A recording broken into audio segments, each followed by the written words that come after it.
बिस्मिल्लाहिर्रहमानिर्रहीम, अस्सलाम वालेकुम। Next topic, chapter number 6, transition elements.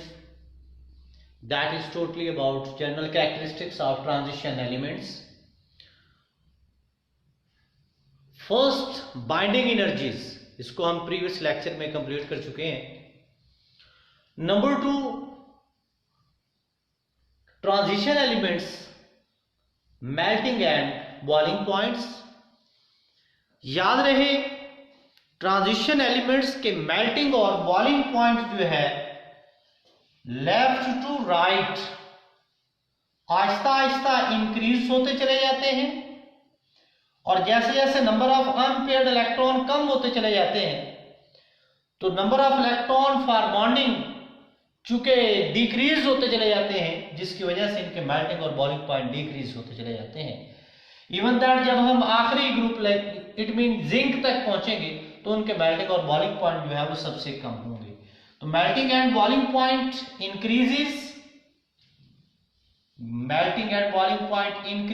Up to middle of transition elements, and then melting and boiling point decreases up to first A, first B and second B like zinc, cadmium and mercury. Similarly, atomic sizes की जब हम बात करते हैं तो atomic sizes जो है left to right इनके डिक्रीज होते चले जाते हैं। atomic size decreases. But it is very important to note that after lanthanum element, lanthanide contraction आ जाती है, and due to lanthanide contraction steadily decrease of atomic size takes place।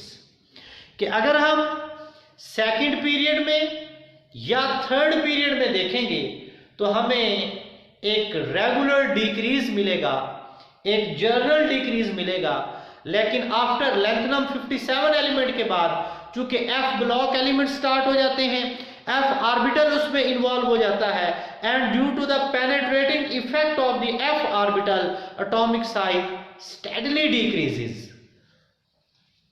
तो इनमें atomic size after lanthanum element lanthanide series में जब हम बात करेंगे तो वो स्टेडली डिक्रीज होंगे, क्योंकि उसमें शील्डिंग इफेक्ट पुअर हो जाता है। Due to poor shielding effect and due to the intervening of the electrons towards the nucleus, F orbital invert होता चला जाता है, जिसकी वजह से एटॉमिक साइज डिक्रीज होता चला जाएगा। Paramagnetism, those substances which shows attraction in magnetic field, substances which shows attraction in magnetic field, जो मैग्नेटिक फील्ड में अट्रैक्शन शो करते हैं उनको हम पैरामैग्नेटिक बोलते हैं। And this paramagnetism is due to the presence of unpaired electron. तो इसकी रीजन क्या हुई? Paramagnetism is due to the presence of unpaired electron. तो इससे पहले हमने इलेक्ट्रॉनिक कॉन्फ़िगरेशन की है, और इलेक्ट्रॉनिक कॉन्फ़िगरेशन में क्लियर कट हमने देखा कि number of unpaired electron scandium, titanium, vanadium, chromium, then manganese, उसके बाद जो है वो पेयरिंग स्टार्ट हो जाती है, नंबर ऑफ अनपेयर्ड इलेक्ट्रॉन कम होते चले जाते हैं। पैरामैग्नेटिज्म, डायामैग्नेटिज्म, जो कि मैग्नेटिक फील्ड में रिपल्शन शो करते हैं, उनमें सारे इलेक्ट्रॉन पेयर्ड फॉर्म में होंगे, उनको हम डायामैग्नेटिक कहेंगे। और जो मुकम्मल तौर पर एक्सट्रीम पैरामैग्नेटिज्म जो है उसको हम नाम देते हैं फेरोमैग्नेटिज्म। क्योंकि हमारे सिलेबस में भी पैरामैग्नेटिज्म का जिक्र है तो हम पैरामैग्नेटिज्म जो है इसकी हम बात करेंगे। Paramagnetism is measured in the unit that is called Bohr magneton, BM, number of unpaired electron, Bohr magneton, BM, और इस तरफ जो है वो हम एटॉमिक नंबर ले रहे हैं, एटॉमिक नंबर इनटू जी। तो इसका ग्राफ कुछ यूं बनेगा, scandium 21, titanium, vanadium, chromium, manganese, iron, cobalt, nickel, copper and zinc. तो number of unpaired electron increase होते चले जाएंगे, then number of unpaired electron decrease होते चले जाएंगे। तो पैरामैग्नेटिज्म पहले इंक्रीज, आफ्टर दैट पैरामैग्नेटिज्म क्या decrease. It depends on the number of unpaired electron. Paramagnetism depends on the number of unpaired electron. Unpaired electron जितने ज्यादा होंगे पैरामैग्नेटिक प्रॉपर्टी उतनी ज्यादा होगी, नंबर ऑफ अनपेयर्ड इलेक्ट्रॉन जितने कम होंगे पैरामैग्नेटिक प्रॉपर्टी उतनी ही कम। Oxidation state of transition element. Oxidation state, it is the apparent charge on an atom of an element in a compound or a molecule, that is called oxidation state. And oxidation state, due to the presence of d orbital transition element, shows variable oxidation state. oxidation state इनकी variable होती है। oxidation state को हम कैसे right करेंगे, इसके लिए like scandium, titanium, vanadium, chromium, manganese, iron, cobalt, nickel, copper and zinc.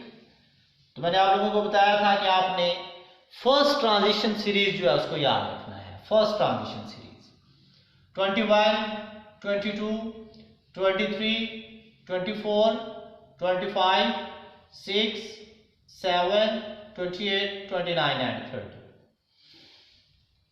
तो manganese maximum transition, maximum oxidation state जो है वो शो करता है। Manganese 1, 2, 3, 4, 5, 6 and 7। अब क्रोमियम और आयरन की जब हम बात करेंगे, एक एलिमेंट ऊपर एक एलिमेंट नीचे। इसी तरीके से नेक्स्ट दो एलिमेंट ऊपर और दो एलिमेंट नीचे। नेक्स्ट की बात करेंगे, तीन एलिमेंट ऊपर और तीन एलिमेंट जो है वो नीचे। नेक्स्ट चार एलिमेंट ऊपर और चार ही एलिमेंट जो है वो नीचे। और याद रहे कि to oxidation state, 4s orbital दो सब में ही लूज कर दिए जाते हैं, तो टू ऑक्सीडेशन स्टेट जो है वो सारे ही शो करते हैं। जबकि वन ऑक्सीडेशन स्टेट जो है इसमें just free elements manganese, iron and copper, manganese, iron, copper, ये तीन जो है वन ऑक्सीडेशन स्टेट भी शो करते हैं। तो 4s के अगर दोनों इलेक्ट्रॉन लूज कर दिए जाते हैं तो ये टू ऑक्सीडेशन स्टेट सब में। फिर 3d का एक एक इलेक्ट्रॉन, तो स्कैंडियम की ऑक्सीडेशन स्टेट 2 भी है और 3 भी है। टाइटेनियम 2, 3 और 4, vanadium 2, 3, 4 and 5, chromium 2, 3, 4, 5 and 6, manganese 1, 2, 3, 4, 5, 6 and 7 maximum, then iron 1, 2, 3, 4, 5 and 6, cobalt 2, 3, 4 and 5, nickel के लिए 2, 3, 4 और कॉपर 1, 2, 3 और जिंक 2 ऑक्सीडेशन स्टेट। तो ये इनके ऑक्सीडेशन स्टेट्स हमारे पास आ जाएंगी मैक्सिमम। तो इस तरीके से आपने इसको ड्रॉ करना, पहले मैंगनीज की ड्रॉ करें, देन एक एलिमेंट ऊपर और एक नीचे, फिर 2, 2, फिर 3, 3, फिर 4, 4। तो ये इसका एक आसान फार्मूला बन जाएगा ऑक्सीडेशन स्टेट को राइट करने का। Transition element forms coloured compounds. Transition element form coloured compound. Transition elements के जितने भी कंपाउंड्स हैं इनको हम कॉम्प्लेक्स कंपाउंड भी बोलते हैं, और ये कंपाउंड्स कलर्ड होते हैं। क्यों कलर्ड होते हैं? Due to the presence of D orbital, और ये जो डी ऑर्बिटल है इसके अंदर मौजूद होता है।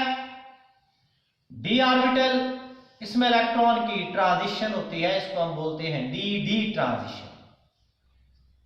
D D transition. D orbital जो है इसकी 5 शेप्स है, 3dxy, 3dyz, 3dxz, 3dx² minus y² and 3dz²। 3dxy, 3dyz and 3dxz, they lie between the axes, whereas 3dx² minus y² and 3dz² they lie on the axis।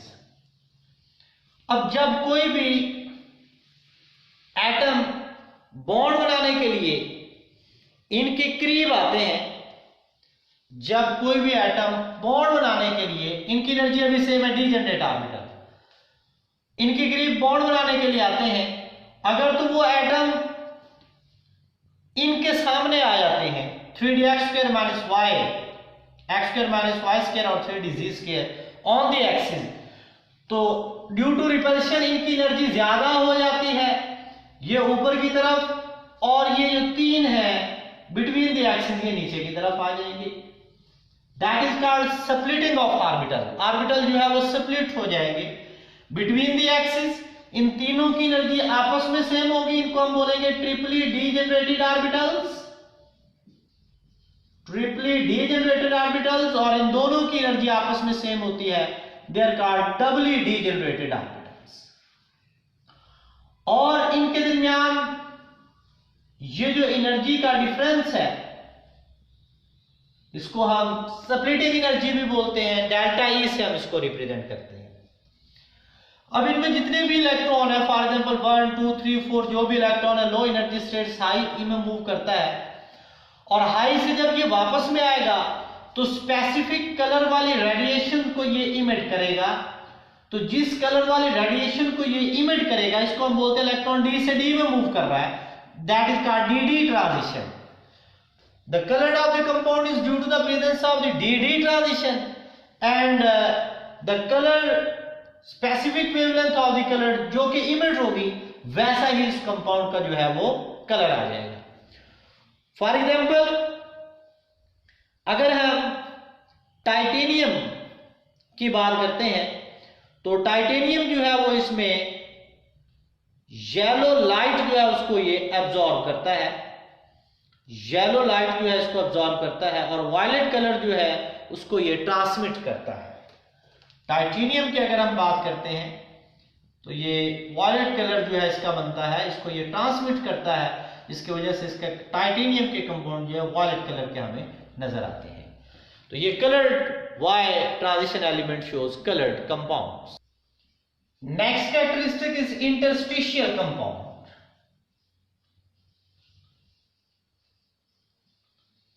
Interstitial compounds. Interstitial word derived from interstices. What are the interstices? Spaces, gaps between the atoms. कि अगर हम transition element को देखें तो इनमें atoms को जितना भी हम क्लोजली पैक्ड कर लें इनमें कुछ स्पेसेस रह जाती हैं। Likewise, these spaces, these are called interstices. इन इंटरस्टाइसिस को बोरॉन, कार्बन, नॉन मेटल वगैरह से भी फिल कर दे तो ऐसे कंपाउंड्स जो कि इंटरस्टाइसिस को फिलिंग करने के बाद बनते हैं बाय नॉन मेटल्स और other metals, they are called interstitial compounds. Transition element form interstitial compound. What are interstitial compounds? The compounds which arises due to filling of interstices between metal atoms, metal atoms के दरमियान जो इंटरस्टाइसेस है उसको आप fill कर दें non metals like boron, carbon, nitrogen वगैरह से, तो ये जो कंपाउंड्स हैं इनको आप नाम देंगे interstitial compounds. And last one property of the transition element that is alloy formation. Alloy formation, what are alloy? Alloy mixture of two or more than two metal or non-metal, mixture of two or more than two metal और non metal, दो या दो से ज्यादा metals या उनमें कोई non metal हम मिक्स कर दे तो वो जो मिक्सचर बनता है सॉलिड फॉर्म में उसको हम नाम देते हैं अलाय। तो ट्रांजिशन एलिमेंट से हम अलाय बना लेते हैं, लाइक स्टील एक अलाय है आयरन का, that is not purely iron. इसी तरीके से नाइक्रोम है, निकल है, क्रोमियम है, इनके मिलने से इनके जो है ये अलाय बनते हैं, तो इनको हम नाम देंगे अलाय फॉर्मेशन, ये अलाय भी बनाते हैं। ब्रॉस, पीतल, कॉपर और जिंक का एक अलाय है, ब्रॉस, पीतल, कॉपर, जिंक का एक अलाय है। स्टील, आयरन, मल्टीपल एटम जो है आयरन के हम रिप्लेस कर देते हैं बाकी एटम वगैरह से, तो ब्रॉस, पीतल जो है ये कॉपर और जिंक का अलाय है, ब्रॉस, पीतल, that is alloy of copper and zinc. तो ये हमने डिस्कस किया general characteristics of transition elements. तो different types of short question इसमें जो है वो पूछे जा सकते हैं। पैरामैग्नेटिज्म क्या है, why transition element form coloured compounds, तो ये शॉर्ट क्वेश्चन पूछा जा सकता है। एमसीक्यूज वगैरह में टाइटेनियम किस कलर को जो है वो इमिट करता है, कौन सा कलर उसका बनता है, तो ये different types of short question और एमसीक्यूज जो है इसमें बन सकते हैं। तो हमने तमाम प्रॉपर्टीज को जो है वो डिस्कस किया है। Thank you very much.